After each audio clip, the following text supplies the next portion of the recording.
Hello friends, आज फिर से एक बार आप लोगों का इस स्मार्ट सिटेट यूट्यूब चैनल में स्वागत है। आज हम लोग बाल विकास के एक पॉइंट का जिक्र करेंगे। यह पॉइंट है थोड़ा बहुत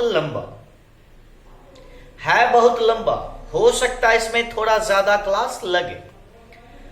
फिर भी हम लोग क्या किए हैं, इस पॉइंट से बहुत ढेर सारी बातों को छांट दिया गया और इस लंबे पॉइंट में वही पॉइंट बताया जाएगा, वही बातों का जिक्र किया जाएगा जो आपके एग्जाम हॉल में पूछा जाता है।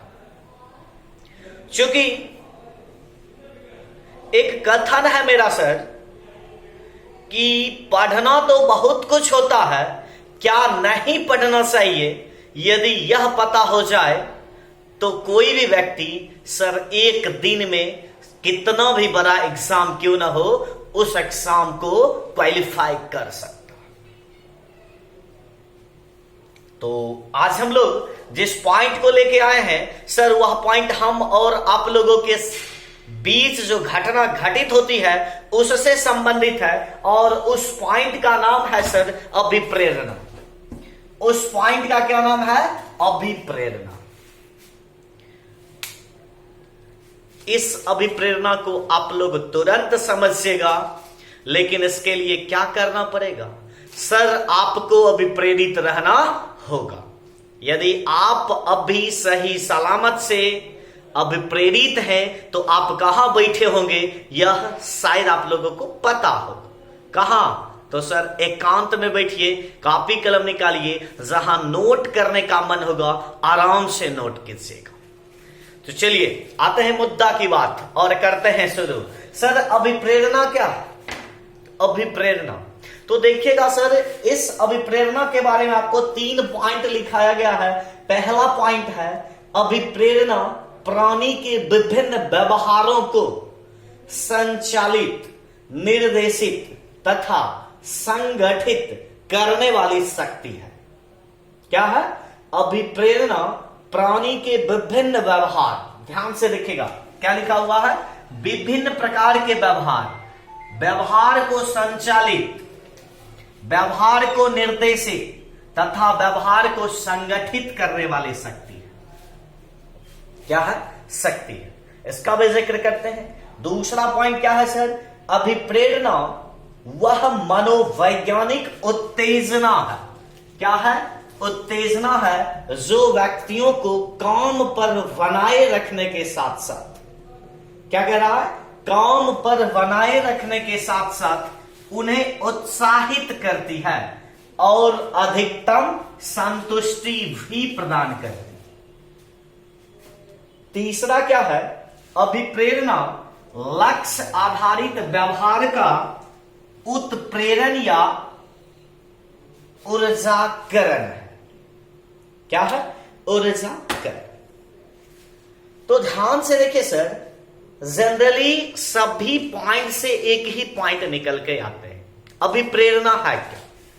तो सर अभिप्रेरणा जो है वह शक्ति है जो आपको ही नहीं, किसी भी प्राणी को कोई भी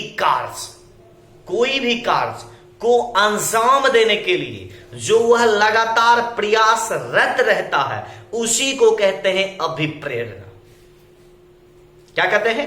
कोई भी प्राणी किसी भी कार्य को अंजाम देने के लिए अपना जो व्यवहार करता है, निरंतर गति करता है, लगातार उसमें प्रयासरत रहता है, उसी को कहते हैं अभिप्रेरणा। क्या कहते हैं? अभिप्रेरणा। ध्यान से फिर सुनिएगा और एग्जाम्पल लेते हैं आप लोग हम लोग से। सर अभिप्रेरणा आप लोग हम लोग में इस प्रकार से समझ सकते हैं कि आप अभी सर सीटेट का फॉर्म फिलअप किए हैं। क्या किए? सीटीटी का फॉर्म फिलअप सभी व्यक्ति किए हैं जो लोग यह वीडियो देख रहे हैं। तो आप लोगों ने इस फॉर्म को फिलअप किए और कुछ बच्चे ऑफलाइन क्लास से जुड़े और वह जिस दिन से कोचिंग में बैच शुरू हुआ उसी दिन से जुड़ गए, उसी दिन से जुड़ गए, और वह एक बार में ही सीटेट को क्वालिफाई करना चाहते हैं। क्या करना चाहते हैं? सीटेट को क्वालिफाई करना चाहते हैं। अर्थात जिस दिन से उन्होंने कोचिंग को ज्वाइन किया उस दिन से वह लगातार कोचिंग आ रहे हैं। क्या कर रहे हैं? कोचिंग आ रहे हैं। किस लिए? तो सीटेट को क्वालिफाई करने के लिए। और तब तक वह कोचिंग आते रहे जब तक कि कोचिंग क्या हुआ? इस कोरोना वायरस की वजह से बंद नहीं हुआ। ध्यान से सुनिएगा, कोरोना वायरस की वजह से कोचिंग बंद हुआ, तब तक वह लगातार आ रहे थे। और यदि यह हो गया, क्या कोचिंग बंद हुआ, तब उन लोगों ने क्या कहा? सर आप हमें नोट को पीडीएफ के हिसाब से भेजिए, आप ऑनलाइन क्लास को शुरू कीजिए। और बहुतों ढेर सारे बच्चे अभी इस वीडियो को देख रहे हैं। किस लिए? तो सर सीटेट को क्वालिफाई होने के लिए। क्या कर रहे हैं? सीटेट को क्वालिफाई होने के लिए यह वीडियो देख रहे हैं और घर पर रहकर ही अंजाम देने की कोशिश कर रहे हैं। किस चीज का? सीटेट के एग्जाम का। तो यह जो आप कोचिंग आ रहे थे, कोचिंग बंद हो गया, व्हाट्सएप के माध्यम से आप तैयारी शुरू किए, फिर आपने इस वीडियो के माध्यम से तैयारी कर रहे हैं। तो यही एक प्रकार का क्या हुआ? सर यही एक प्रकार का अभिप्रेरणा। अर्थात आप इस प्रकार का प्रयास तब तक करते रहिएगा जब तक कि आप सीटेट को क्वालिफाई नहीं कर पाते हैं। क्या करते हैं?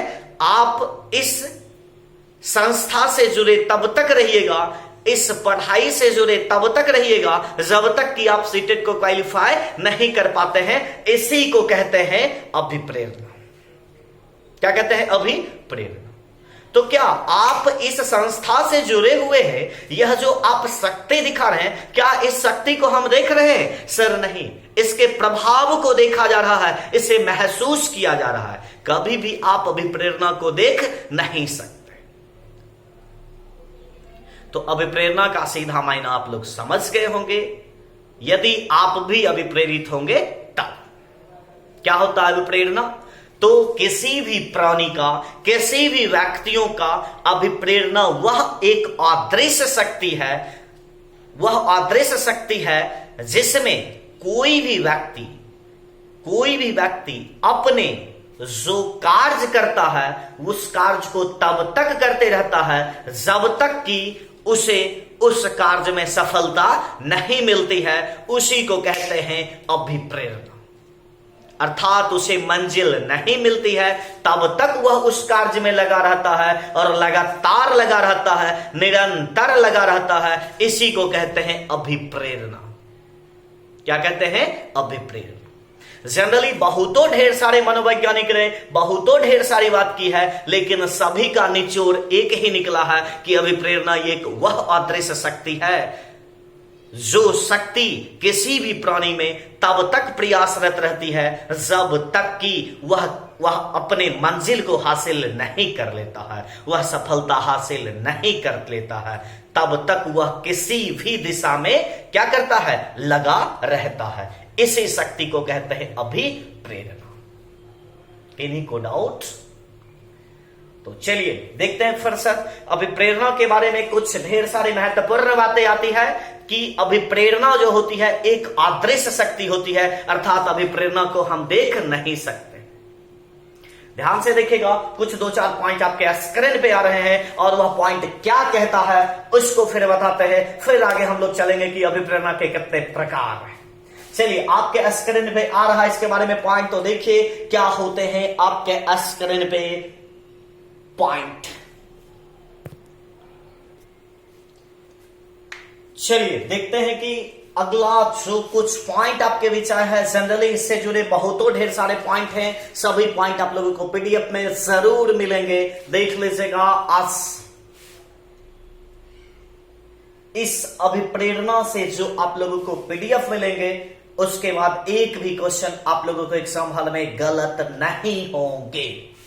चलिए देखिएगा, कि अभिप्रेरणा क्या है। अभी तुरंत हम आप लोगों को बताए थे कि सर अभिप्रेरणा एक आंतरिक शक्ति है, अभिप्रेरणा को आप देख नहीं सकते हैं। वही बता रहा है कि सर अभिप्रेरणा एक आंतरिक शक्ति है। आप जब किसी कार्य में लगे हुए हैं और अपने मन से लगे हुए हैं, अपने मन से जो लगे हुए हैं, क्या उसे हम लोग देखते हैं? सर नहीं, उसे हम महसूस करते हैं और आप भी महसूस करते हैं, इसे देखते नहीं, इसे आप देखते नहीं हैं। अभिप्रेरणा जो है वह अंदर की शक्ति होती है कि आप किस रूप से किसी भी कार्य को अंजाम देने के लिए लगे हुए। तो क्या हुआ, अभिप्रेरणा एक आंतरिक शक्ति है और अभिप्रेरणा एक अदृश्य शक्ति है, अर्थात हम लोग अभिप्रेरणा को देखते नहीं है। आप लोग सीटेट को क्वालिफाई करने के लिए अभी आंतरिक रूप से या बाह्य रूप से जो भी रूप से आप लगे हुए हैं, इसको क्या कहते हैं? अभिप्रेरणा। क्या हम इसे देखते हैं? नहीं सर, इसके प्रभाव को महसूस करते हैं। वही देखिएगा कि अभिप्रेरणा के प्रभावों को निरीक्षण करना संभव है, अर्थात आप अभिप्रेरित हैं या आप अभिप्रेरित नहीं हैं, इसके प्रभाव का हम निरीक्षण करेंगे या कोई भी व्यक्ति निरीक्षण करेगा। कोई भी व्यक्ति निरीक्षण करता है, उसको प्रत्यक्ष रूप से कभी भी निरीक्षण नहीं कर पाते हैं। ध्यान से देखिएगा, प्रत्यक्ष रूप से कभी निरीक्षण नहीं कर पाइएगा, क्योंकि आप अभिप्रेरणा को देखते नहीं हैं, सिर्फ उसके प्रभाव को महसूस करते हैं, अर्थात आप उसे अनुभव करते हैं। इसीलिए यह पॉइंट आया कि अभिप्रेरणा को प्रत्यक्ष निरीक्षण के द्वारा या निरीक्षण के द्वारा देखा जाना संभव नहीं है, बल्कि अभिप्रेरणा के प्रभावों का निरीक्षण करना है। प्रत्यक्ष रूप से निरीक्षण नहीं कर पाते हैं, उसके प्रभाव का निरीक्षण करके कहते हैं कि आप अभिप्रेरित हैं या नहीं। किसी को डाउट? चलिए देखिएगा, अभिप्रेरित व्यवहार क्या है? अभिप्रेरित व्यवहार अर्थात आप जो अभिप्रेरित हैं या आप अभिप्रेरित नहीं हैं, आपके व्यवहार से पता चल जाता है कि आप अभिप्रेरित हैं या अभिप्रेरित नहीं है। और जो भी अभिप्रेरित व्यवहार होता है, जो व्यक्ति अभिप्रेरित होते हैं, उसका जो लक्ष्य होता है वह चयनात्मक होता है। अर्थात अभी बहुतों ढेर सारे व्यक्ति इस वीडियो से पढ़ रहे होंगे, क्या कर रहे होंगे? पढ़ रहे होंगे। उनका जो व्यवहार होगा, व्यवहार की प्रकृति होगी, उससे ही चयनात्मक होगा कि कौन से व्यक्ति सीटेट को क्वालिफाई करने के लिए आंतरिक रूप से या किसी भी रूप से अभिप्रेरित है या नहीं है। जैसे आप लोग देखते होंगे सर कि बहुत ढेर सारी फॉर्म फिलअप तो सब व्यक्ति बहुतों फॉर्म को फिलअप करते हैं, लेकिन जो व्यक्ति अभिप्रेरित होते हैं वह फॉर्म फिलअप करने के बाद उसमें लगातार प्रयासरत रहते हैं, लगातार उस पर काम करते रहते हैं।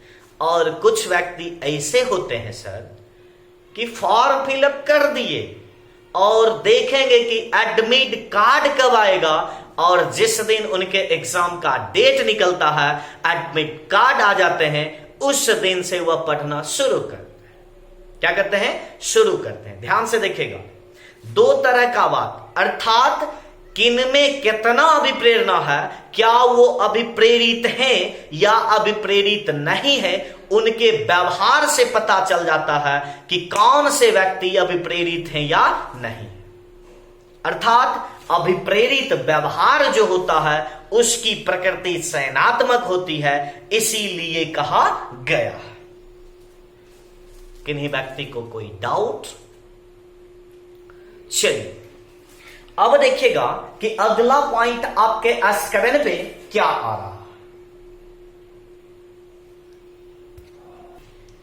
चलिए ध्यान से देखिएगा कि सर आपके स्क्रीन पे एक पॉइंट और आ गया है, और यहां से बहुतों ढेर सारे प्रश्न आपके एग्जाम हॉल में रहते हैं।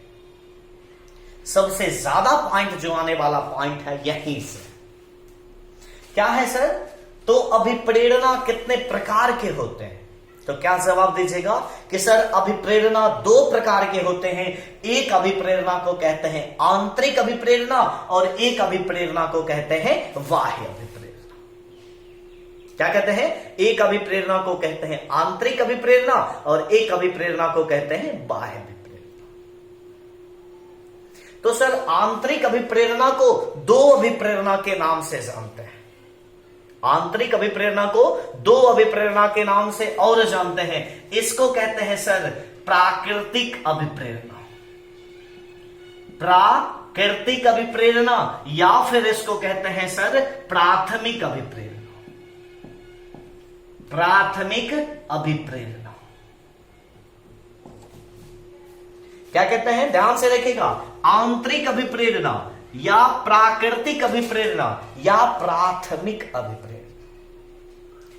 दूसरा अभिप्रेरणा क्या है सर, बाह्य अभिप्रेरणा, या इसको कहते हैं अप्राकृतिक अभिप्रेरणा, अप्राकृतिक अभिप्रेरणा, या इसी को कहते हैं कृत्रिम अभिप्रेरणा, कृत्रिम अभिप्रेरणा, या इसको कहते हैं द्वितीयक अभिप्रेरणा।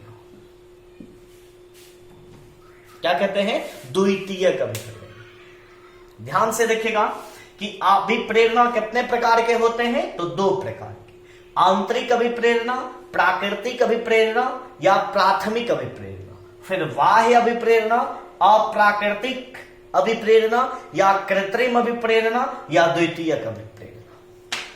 किन्हीं को डाउट्स? चलिए अब देखिएगा कई सर कि आंतरिक अभिप्रेरणा क्या होते हैं या बाह्य अभिप्रेरणा क्या होते हैं। क्योंकि आप अभी तुरंत बता सकते हैं कि सर आपने कहा किसी भी व्यक्तियों के व्यवहार जो होते हैं, कोई भी व्यक्ति किसी भी कार्य को करने के लिए लगातार प्रयासरत रहता है, लगातार काम को अंजाम देते रहता है जब तक कि उसे सफलता हासिल नहीं होती है, इसी को कहते हैं अभिप्रेरणा। तो फिर यह आंतरिक और बाह्य अभिप्रेरणा क्या होता है, तो ध्यान से दिल को थाम के बैठिए, आराम से समझिएगा कि सर आंतरिक अभिप्रेरणा और बाह्य अभिप्रेरणा क्या होते हैं। तो देखिएगा आपके स्क्रीन पे एक पॉइंट आ रहा है, पॉइंट को देखते हैं, फिर उसके बारे में हम लोग जिक्र करते हैं। चलिए ध्यान से देखिएगा कि सर सबसे पहला पॉइंट जो आपके स्क्रीन पे आया है वह है सर आंतरिक अभिप्रेरणा। और आंतरिक अभिप्रेरणा में मात्र एक लाइन आप लोगों को देते हैं और अभी तुरंत आप लोग इसको समझ सीखा। यह अभिप्रेरणा अर्थात कौन अभिप्रेरणा, आंतरिक अभिप्रेरणा। यह अभिप्रेरणा लक्ष्य प्राप्ति के पहले समाप्त नहीं होती है। क्या होती है, लक्ष्य प्राप्ति से पहले समाप्त नहीं होती। ध्यान से आप लोग देखिएगा, आप होंगे या आपके आस पड़ोस के लोग होंगे, जब आप लोग किसी कार्य को करने लगते हैं तो कुछ समय आप में या किसी भी व्यक्ति में आप आस पड़ोस में देखे होंगे कि जब कोई व्यक्ति कोई कार्य करना प्रारंभ करता है तो कुछ व्यक्ति तब तक उस कार्य को करना नहीं छोड़ता है जब तक कि उसमें वह सफलता हासिल नहीं कर लेता है। क्या करेगा, तब तक वह व्यक्ति उस कार्य को करते रहता है जब तक कि वह उस कार्य में सफलता हासिल नहीं कर लेता है। उसी को कहते हैं आंतरिक अभिप्रेरणा। किन्हीं को डाउट्स? क्या कहते हैं आंतरिक अभिप्रेरणा? ध्यान से देखिएगा, मतलब कह सकते हैं आंतरिक अभिप्रेरणा के बारे में कि यह अभिप्रेरणा एक ऐसा अभिप्रेरणा है जिसमें कोई भी व्यक्ति जब तक लक्ष्य प्राप्ति नहीं करते हैं तब तक वह क्या करते हैं, उस कार्य को करना नहीं छोड़ते हैं, अर्थात अभिप्रेरणा समाप्त नहीं होती है। उसी को कहते हैं आंतरिक अभिप्रेरणा। क्या कहते हैं, आंतरिक अभिप्रेरणा। किन्हीं को डाउट? जैसे आप लोग देखते होंगे या आप में से ही कोई व्यक्ति ऐसे होंगे, सर 2 बार 4 बार 5 बार सीटीईटी का एग्जाम दिए होंगे, लेकिन 5 बार में 1 बार भी कोई व्यक्ति होंगे वह गलत नहीं लीजिएगा, दिल को मत दुखाइएगा। हम दुखाने की बात नहीं कर रहे हैं, हम सिर्फ आप लोगों को समझाने की बात कर रहे हैं। और यदि समझते हैं तो नहीं भी हुए हैं आज तक, वह भी इस बार जरूर हो जाइएगा। यह क्या करते हैं, कामना करते हैं खुदा से, अल्लाह से, भगवान से, सबसे। चलिए तो क्या करते हैं, कुछ व्यक्ति ऐसे होंगे जो 3 बार 4 बार 5 बार से टेट का एग्जाम दिए होंगे और वह व्यक्ति पास नहीं किए होंगे किसी भी कारण से, और वह व्यक्ति फिर भी उस एग्जाम को क्वालिफाई करने के लिए अभी तक पढ़ रहे हैं। इसी को कहते हैं सर आंतरिक अभिप्रेरणा। अर्थात उन्होंने अपने मन में यह ठान लिया है कि जब तक हम सीटेट को क्वालिफाई अर्थात पास नहीं हो जाएंगे तब तक हम सीटेट को पढ़ना छोड़ेंगे नहीं, उसकी तैयारी करना छोड़ेंगे नहीं। इसी को कहते हैं आंतरिक अभिप्रेरणा। क्या कहते हैं, आंतरिक अभिप्रेरणा। क्वेश्चन आपके एग्जाम हॉल में पूछा जाएगा कि एक लड़का मेडिकल कॉलेज में, ध्यान से सुनिएगा, एक लड़का मेडिकल कॉलेज में दाखिला लेने के लिए अर्थात एडमिशन लेने के लिए एग्जाम में 2 बार 3 बार 4 बार बार फेल हो रहा है, फिर भी वह व्यक्ति उस एग्जाम की तैयारी कर रहा है। इसको क्या कहते हैं, कौन सा अभिप्रेरणा? तो सर इसको कहते हैं आंतरिक अभिप्रेरणा। अर्थात सीधा मायना में यह समझिए, कोई भी प्राणी किसी भी कार्य को करते समय बार बार असफल होने के बावजूद भी उस कार्य को कर रहा है कि जब तक हम सफलता हासिल नहीं करेंगे तब तक उसमें लगा रहेगा। अर्थात वह किस रूप से अभिप्रेरित है? तो सर उसी को कहते हैं आंतरिक रूप से अभिप्रेरित। क्या कहते हैं? आंतरिक रूप से अभिप्रेरित। किन्हीं को डाउट? अर्थात कह सकते हैं कि सर लक्ष्य प्राप्ति से पहले यह ना तो समाप्त होती है अभिप्रेरणा और ना ही यह जो है उसका लक्ष्य का जो है रास्ता चेंज होता है। अर्थात अभिप्रेरणा जो होता है, अभिप्रेरणा बदलता नहीं है या लक्ष्य नहीं बदलते हैं, लक्ष्य नहीं बदलते। आंतरिक अभिप्रेरणा में जो आपने लक्ष्य रखा है ना तो लक्ष्य को चेंज करते हैं और ना ही अभिप्रेरणा कम होती है। इसी को कहते हैं आंतरिक अभिप्रेरणा। किन्हीं को डाउट? चलिए इसी में हम लोग देखते हैं कि सर बाह्य अभिप्रेरणा तो समाप्त कर चुके हैं, नहीं सॉरी बाह्य नहीं, आंतरिक अभिप्रेरणा, प्राकृतिक अभिप्रेरणा या फिर प्राथमिक अभिप्रेरणा। देखिएगा दूसरे अभिप्रेरणा के बारे में आपके स्क्रीन पे क्या पॉइंट आते हैं। चलिए देखिएगा कि बाह्य अभिप्रेरणा के बारे में क्या लिखा गया। तो सर इस अभिप्रेरणा में व्यक्तियों के लक्ष्य बीच बीच में ही परिवर्तन होते हैं। क्या होते हैं? बीच बीच में परिवर्तन। ध्यान दीजिएगा, आंतरिक अभिप्रेरणा में क्या कहे थे कि जब तक लक्ष्य प्राप्ति नहीं होगा तब तक उसी लक्ष्य को प्राप्त करने के लिए आप कार्यरत रहते हैं। लेकिन यह अभिप्रेरणा एक वैसा अभिप्रेरणा है जिसमें आप क्या करते हैं, यदि 1 से 2 बार प्रयास किए और यदि आप सफल नहीं हुए, आपने क्या किया सर? रास्ता ही चेंज कर दिया। क्या किया? रास्ता ही चेंज कर दिया। फिर उसमें भी 1-2 बार प्रयास किए, यदि उसमें भी असफल हो गए, फिर आपने वहां से भी आपने रास्ता चेंज कर दिया। इसी को क्या कहते हैं सर? बाह्य रूप से अभिप्रेरित आप। किस रूप से अभिप्रेरित है? बाह्य रूप से अभिप्रेरित है। ध्यान से फिर से सुनिएगा सर कि बाह्य अभिप्रेरणा जो होता है इसमें बार बार लक्ष्य चेंज होते हैं। जैसे आप लोग में से ही कुछ लोग वैसे होंगे कि सर पहले जनरल कंपटीशन की तैयारी करते होंगे, बैंकिंग का तैयारी करते होंगे, रेलवे की तैयारी करते होंगे, एसएससी की तैयारी करते होंगे। लेकिन क्या किए? 1 से 2 बार आपने उसको प्रयास किया और जब क्या किए सर 1 से 2 बार में ही आपने सोचा कि अब यह हमारे बस के बात की नहीं है। हम लोगों ने क्या किया सर? बीएड कर लिया और टीचर बनने के लिए आ गए। और जो बाह्य रूप से विपरीत हैं बच्चे या होते हैं बच्चे, वह सर यहां भी मात खा जाते हैं। क्या होते हैं? यहां भी मात खा जो हो जाते हैं। 1 से 2 बार सेटेट का एग्जाम देते हैं और यदि क्वालिफाई नहीं होते हैं, सोच लेते हैं अब हमारे भाग में जॉब नहीं है, और वहां से भी उन्होंने रास्ता को चेंज कर देते हैं और कहीं कहीं पे जाके फिर दूसरा कुछ काम करना शुरू कर देते हैं। इसी को क्या कहते हैं सर? बाह्य रूप से अभिप्रेरित। आंतरिक रूप से विपरीत क्या था? एक ही लक्ष्य को प्राप्त करने के लिए प्रयास जब तक सफल नहीं होगा तब तक लगा होगा। और यहां क्या करता है?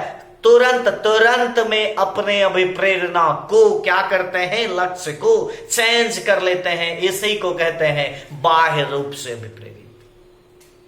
ध्यान से देखिएगा, एक प्रश्न पूछा जाएगा और आप लोग अपने आस पड़ोस में देखते होंगे, आप लोग देखते होंगे कि कोई व्यक्ति ऐसा होगा जब किसी डॉक्टर को देखेगा कि बहुत बड़ा व्यक्ति है, वह सोचेगा कि उस समय सोचेगा हो हम डॉक्टर बनेंगे।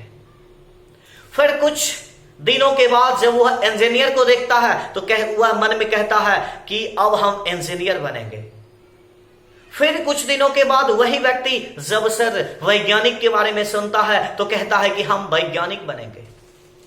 फिर कुछ दिनों के बाद वह व्यक्ति जब किसी वकील को देखता है तो कहता है हम वकील बनेंगे।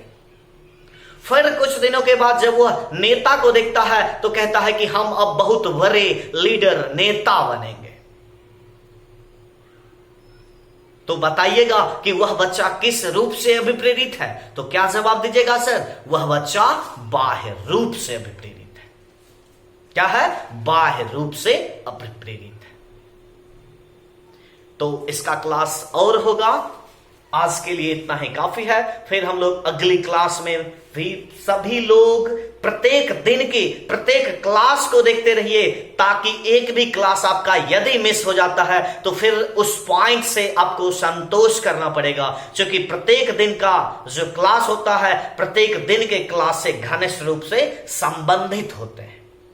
तो इसीलिए फिर अगला क्लास में ऐसे का जिक्र होगा। आगे फिर हम आप लोगों के बीच आएंगे तो इसी अभिप्रेरणा से संबंधित जो बचे पॉइंट हैं उसका जिक्र करेंगे। तब तक के लिए इतना ही काफी है। तो करना क्या है सर? यदि अच्छा लगा हो, समझ में आ रहा हो तो क्या कीजिए सर? इस चैनल को सब्सक्राइब कीजिए, लाइक कीजिए, दोस्तों में शेयर कीजिए। यदि कहीं पर डाउट है तो सर कमेंट भी जरूर कीजिए, कमेंट भी जरूर कीजिए। जहां तक संभव होगा यदि सुधारने वाला बात होगा तो फिर से हम उसमें सुधार करेंगे, क्योंकि कहा जाता है कि बाल विकास के एक पॉइंट में सर गलतियां तो सभी से होती है।